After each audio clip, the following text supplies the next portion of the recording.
Fala, meu povo, já estamos de volta então ao nosso módulo aqui para mais uma aula, tá certo? Agora nós vamos falar sobre as garantias, na verdade dar continuidade à aula passada, tá ok? Veja na tela aí comigo, vamos lá, ó. Qual o valor da garantia nos contratos administrativos? Nós temos a regra geral. A regra geral é de que esse percentual seja de até 5%, tá certo? Então, portanto, a garantia, a regra geral é de até 5% do valor do contrato. Pois bem, como é a regra geral, existe a exceção, né? E qual a exceção a esta regra? Ninguém se sabe, mas a regra geral, 5%. Vamos para a exceção então, senão não seria direito. Grande vulto, alta complexidade técnica, riscos financeiros até 10% do valor do contrato. Ou seja, via de regra, os contratos administrativos nós temos de até 5%. Porém, em se tratando de obras de grande vulto, de alta complexidade técnica,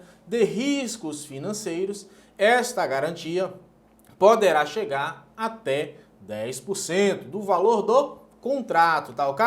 Pois bem, vamos lá então.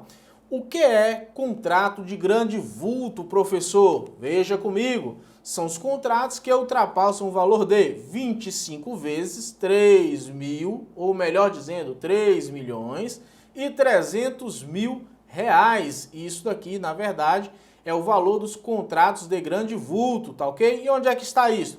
Tem previsão legal lá no artigo 6º, inciso 5º da Lei 8666 de 1993. Então, portanto, a regra do percentual 5%, regra geral, como em direito, sempre tem a exceção, lembre-se disso, nós temos os contratos de grande vulto, contratos em que há uma complexidade técnica, contratos em que há um risco financeiro e, sendo assim, é claro, esses contratos, ou melhor, esta garantia, pode-se chegar, não é uma obrigatoriedade, pode-se chegar até o valor de, ou o percentual de 10%, tá ok? Ok. E o que seria esse contrato de grande vulto, para não causar bagunça na sua cabeça, né? Contrato de grande vulto, como vocês viram, são aqueles que equivalem a 25 vezes 3 milhões e 300 mil reais, ok? Pois bem, vamos então, dando continuidade. Professor, na tela, ó, e se a administração entregar bens ao contratado em que ele ficará como depositário, como que fica essa garantia? Perceba, a pergunta é que se a administração pega bens, parte da sua frota e entrega para o contratado executar, digamos assim, né, aquela obra lá, aquele contrato de empreitada. Como é que fica isso? Né? Veja comigo então na tela. Nesses casos, essa não é a regra, tá? Então fique bastante claro porque não é a regra em que a administração pública venha a emprestar o seu maquinário, a sua frota. Mas pode acontecer. Então, portanto, a legislação dispõe que em casos de contratos que importem na entrega de bens pela administração, dos quais o contratado ficará depositário, ao valor da garantia deverá se acrescer aí o valor desses bens. Ou seja, a administração entregou os seus bens, veja comigo aqui, ó, entregou os seus bens, entregou o seu material para a execução da obra, o que vai acontecer, gente? Nós temos que, na verdade, agregar esse valor desta garantia, né, ao valor dos bens, tá ok? Para, é claro, se houver algum dano causado aos bens, ao maquinário emprestado pela contratante, né, no caso pelo ente público, há a possibilidade de ressarcimento, né, de se garantir o prejuízo ou eventual dano ao erário, tá ok? Pois bem, vamos para a tela.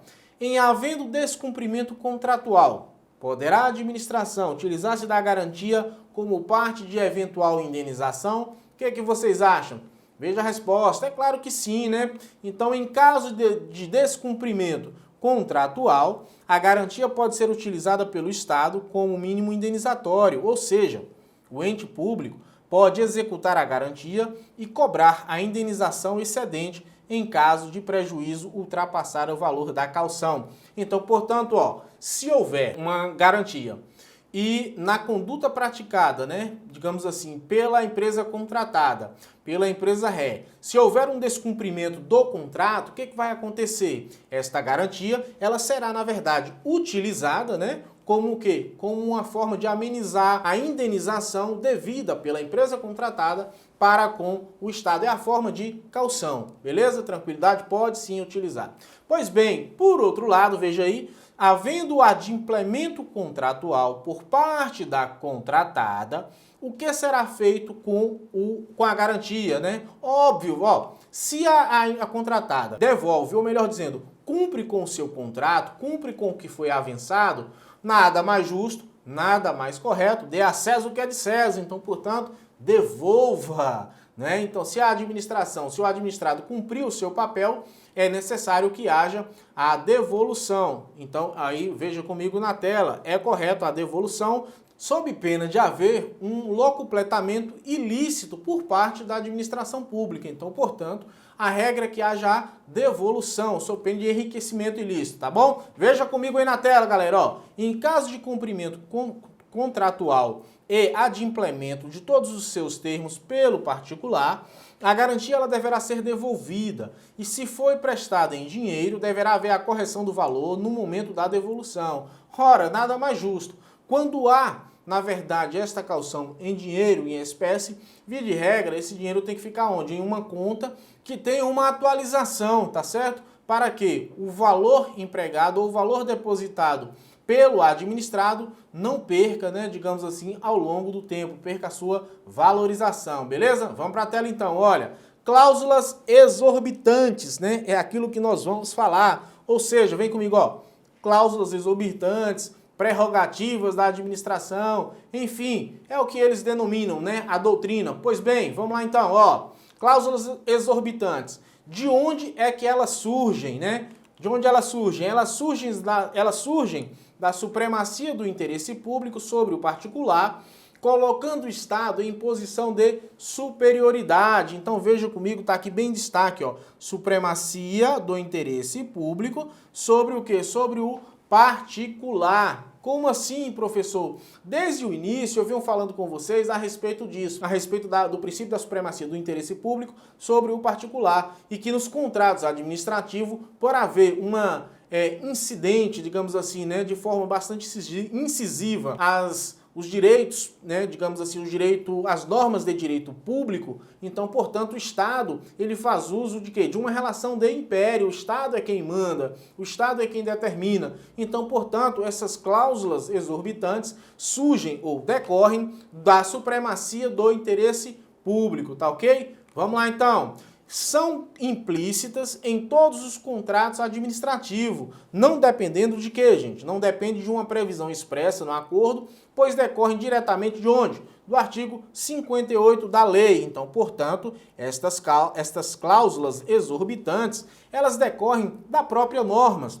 São cláusulas que estão de forma implícitas, não há a necessidade de haver, digamos assim, ou de existir diretamente no corpo do contrato administrativo, né? Não depende de uma previsão expressa. Ó, isso daqui, na verdade, é uma exceção àquela característica do contrato administrativo no que diz respeito à não dúvida, né? De que não há, as cláusulas não devem ser duvidosas, tem que estar previstas, né? Porém, em se tratando de uma cláusula exorbitante, o que vai acontecer? Não há necessidade dela estar ali transparente, cristalina no corpo desse contrato, ok? Porque ela decorre da própria norma. Veja então comigo, vamos para a tela. Cláusulas exorbitantes. A primeira cláusula é a alteração unilateral do contrato. Veja que esta primeira cláusula é a possibilidade da própria administração, de forma unilateral, né, alterar o contrato, ou seja, eu, a administração pública, eu posso, em determinadas situações, principalmente, é claro, quando nós estivermos falando da supremacia do interesse público, proceder à alteração do contrato administrativo de forma unilateral, quando as circunstâncias assim exigirem, né? as circunstâncias no contexto ali fático do dia a dia, da execução de uma obra, da prestação de um serviço, tá ok? Então vamos para frente então. Mas quando que isso é possível, né? Quando que isso pode acontecer, professor? Vejamos então. É possível quando houver a modificação do projeto ou das especificações. Então, portanto, pode haver uma alteração unilateral quando houver uma modificação do projeto, tá certo? A modificação aqui, ó, do projeto e das suas especificações. Isso daqui, na verdade, tem que se ter bastante cuidado. Por quê, gente? Porque se eu fico alterando demais o projeto, pode dar margem para a interpretação. Eu não estou aqui a afirmar que seja assim, para que alguém, o fiscal da lei, o próprio Ministério Público, a própria Procuradoria do órgão do ente entenda como uma certa distorção no sentido de se ter vantagem, no sentido de se ter o quê? Um superfaturamento naquela obra, naquele contrato. Então, portanto, essas alterações de projeto tem que ser visto com bastante cautela, tá bom? Então, portanto, é possível alteração unilateral? Sim, eu já vi ocorrer, inclusive, no projeto, né, do FNDE, Fundo Nacional da Educação, que alterou o projeto de uma construção de uma quadra. Essa acabou dando pano para manga, né, essa alteração desse projeto, porque era para se utilizar aço corrugado numa telha, tá certo? E utilizou-se de alumínio. Então, portanto, como houve essa alteração, óbvio, com certeza vai haver o quê? Uma diferença no preço. E esta ação de improbidade justamente dizia que, no decorrer nessa alteração do projeto, que quem foi que alterou o projeto foi em conluio entre a administração pública e empresa organizadora, ou melhor dizendo, a empresa executora da mão de obra, quando, na verdade, quem fez a alteração no projeto não foi nem a administração, não foi nem a prefeitura. Quem fez a alteração nesse projeto de execução foi justamente o próprio FNDE. E o Ministério Público entendeu que não, que se houve alteração, que se era aço para utilizar e utilizou-se alumínio, num valor mais barato, é óbvio, ele entendeu que houve um superfaturamento e que, em razão disso, instaurou, né, ajuizou aí uma ação civil de improbidade administrativa. Então, bastante cautela, bastante cuidado quanto a isso. Então, veja, se houver uma alteração ou modificação no projeto ou das suas especificações, mas para isso o quê? Para que haja para uma melhor adequação técnica aos seus objetivos e, quando necessária, a modificação do valor contratual em decorrência do acréscimo ou diminuição quantitativa do seu objeto. Então, portanto, percebam que essas modificações elas tendem a atender o quê? A atender uma modificação? Sim, mas tem que haver também o quê? Uma modificação no valor do contrato, uma modificação no objeto, e é óbvio que em alguns casos haverá acréscimo e em outros casos haverá uma supressão, uma redução, beleza? Tudo certo? Então veja aí comigo. Atenção, ó, a administração não pode alterar o objeto do contrato porque seria burla o quê? A licitação. Então, portanto, o que acontece? Uma vez celebrado o contrato, gente, e essa alteração ocorrer, uma vez acontecer a alteração no projeto da execução, outra é no objeto do contrato. Como assim, professor? Ora, o objeto do contrato foi, na verdade, para quê? Para construir uma quadra poliesportiva. E no apagar da luz, lá no contrato, vem e modifica e fala, não, o objeto não é para construir uma quadra, é para construir uma praça. Perceba que o projeto é projeto básico é e a execução, ou o objeto do contrato, é outro completamente distinto. Então, portanto, isso não é permitido, tá? Não é facultado à administração, ainda que sob o argumento da supremacia do interesse público, vier a fazer isso daí. Existem hipóteses em que se é possível, mas no caso em tela aqui, não, o objeto não, tem que haver uma alteração no projeto e não, né, na verdade, no objeto do contrato, porque o projeto ele é prévio, beleza? Tudo certo? Veja então. Ainda falando sobre a alteração lateral do contrato, nós temos a figura de quem? Da alteração do projeto, né? Como eu falei, essa alteração, ela pode ser qualitativa, ou seja, o projeto originalmente apresentado pelo Estado, né? E aqui Estado, eu estou falando de Estado o quê? Sentido lato sensu, né? Eu estou falando aqui da União, vamos lá, eu estou falando aqui dos Estados-membros, tá? Estou falando aqui do Distrito Federal, beleza? E estou falando aqui de quem? Dos municípios, né? Municípios. Então, portanto, perceba que eu estou falando em estado lato sensu. Então, a alteração qualitativa apresentada pelo Estado não atende mais os fins desejados pela administração. Então, percebam que o objetivo que até então era, como é que eu posso dizer para vocês, obstinado, que estavam ali traçados pelo Estado, né, para se chegar, simplesmente não é mais de interesse da administração. Então, portanto, há uma alteração qualitativa, né? Não há mais a necessidade de se alcançar aquele fim. E nesse caso, em havendo aí a supremacia do interesse público, pode sim fazer esta alteração. Beleza, gente? Tranquilo até aqui? Vamos para a tela, ó. Atenção! A alteração unilateral, esta alteração aqui, ó, unilateral, ela pode ser de até 25% para acréscimo ou 25% para supressão. Ou seja, ela pode ser tanto para mais quanto para menos, porém, há que se justificar esta alteração, beleza? Não pode ser uma alteração sem que haja uma justificativa, né? Ou simplesmente a supremacia do interesse público. Vocês se lembram que eu falei lá no início, né? Que você deve se apegar muito à questão principiológica, aos princípios da supremacia do interesse público, indisponibilidade do interesse público, né? Os princípios da legalidade, moralidade, enfim, aqueles princípios que norteiam a administração pública. Então, portanto, nós devemos nos ater a estas questões, sim, mas aqui no caso em apreço, quando nós estamos falando de uma alteração unilateral, ainda que fundamentada, ainda que com supedâneo, né, nesta prerrogativa que tem a administração pública de proceder a esta alteração,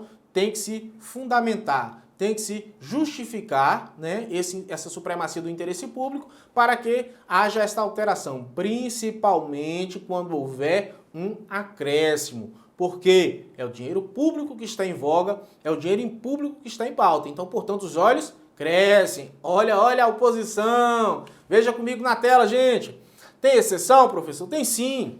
Os contratos de reforma de equipamentos ou de edifícios. E em que percentual fica? Fica no percentual de 50% para acréscimos e de até 25% para supressões. Como assim, professor? Já que toda regra tem exceção, em direito não seria diferente. Então, portanto, a regra é que sejam 25% para mais ou para menos, em circunstâncias normais.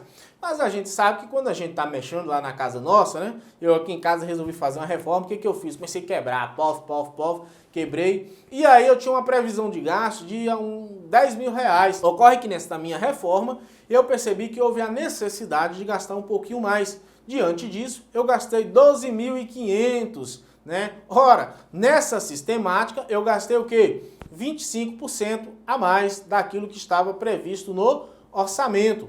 Sendo assim, eu teria, como é reforma, uma margem de lucro aí de mais 25. Por quê? Porque eu estou reformando, né? Reformando o meu edifício. Então, a exceção é que em se tratando de contratos de reforma, de edifício ou até mesmo de equipamento, porque meu computador quebrou, eu tenho aí uma margem para alterar para mais ou para menos de até 50%. Beleza? Então, se for para reduzir, professor, digamos que eu cogitei aqui de fazer a minha reforma com 10 mil, mas eu percebi que com 7.500 eu conseguiria executar a minha reforma, tá certo? Então, portanto, nesse caso eu posso, de forma unilateral, fazendo uso, né, digamos assim, desta prerrogativa, reduzir o meu valor para 75% ou para 7.500, posso. A lei me faculta? Sim. E por que eu não poderia reduzir a menor? Porque, na verdade, eu posso inviabilizar o quê? O exercício da atividade daquela empresa,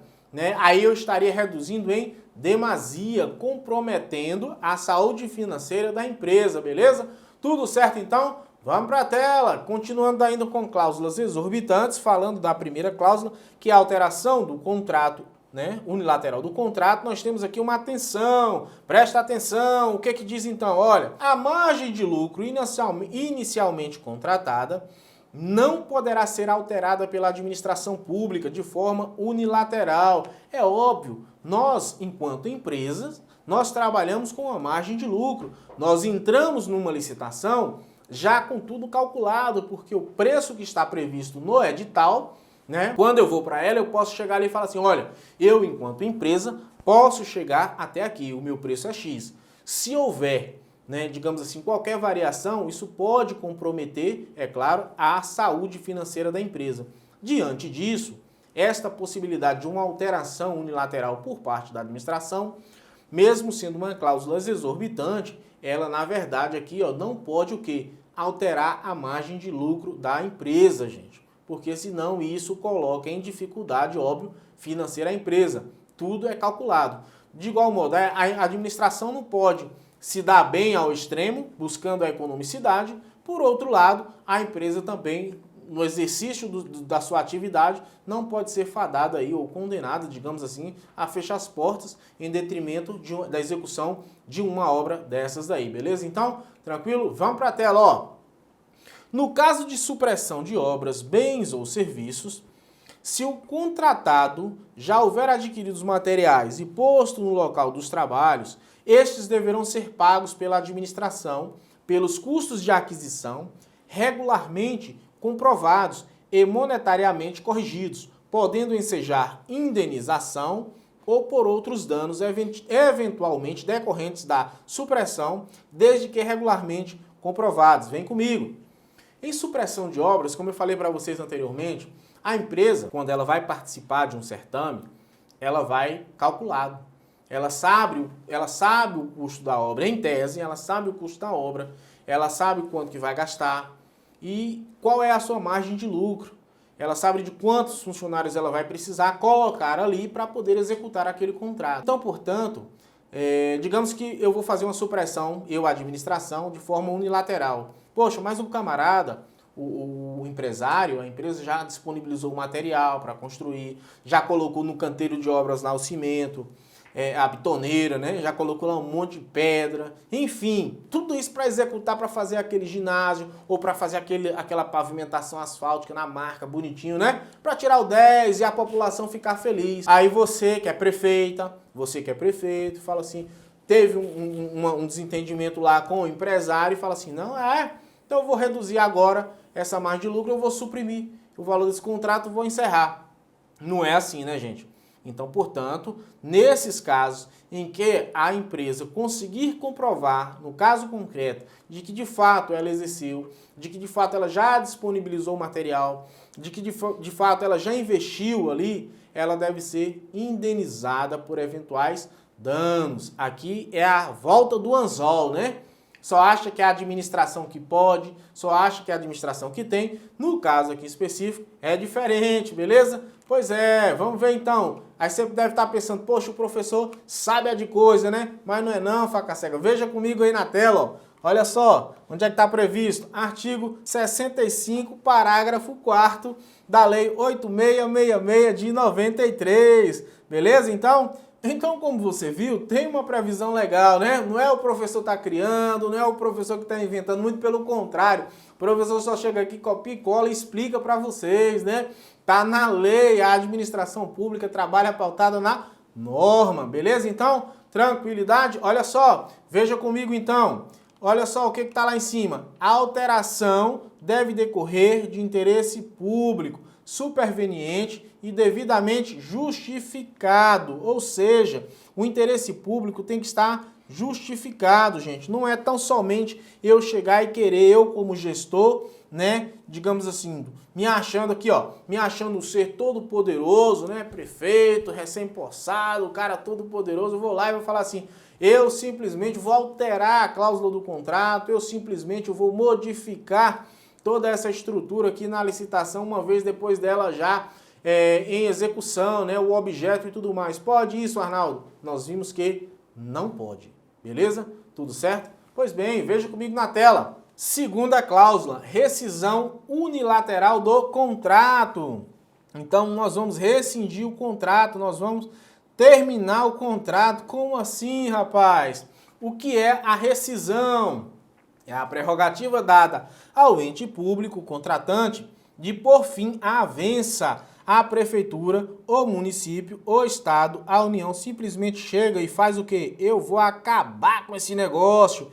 Então, portanto, há um ponto final por parte da administração no que diz respeito a este contrato. E isso independe de quê? Do consentimento do particular e sem depender de uma decisão judicial. Veja comigo, ó, a administração pública, pautada em quê? Pautada justamente nesta possibilidade ou nesta cláusula exorbitante, ela simplesmente vai lá e fala, olha, eu vou encerrar o meu contrato e acabou. Então, portanto, nesse caso aqui, pode administrativamente ela rescindir o contrato unilateral?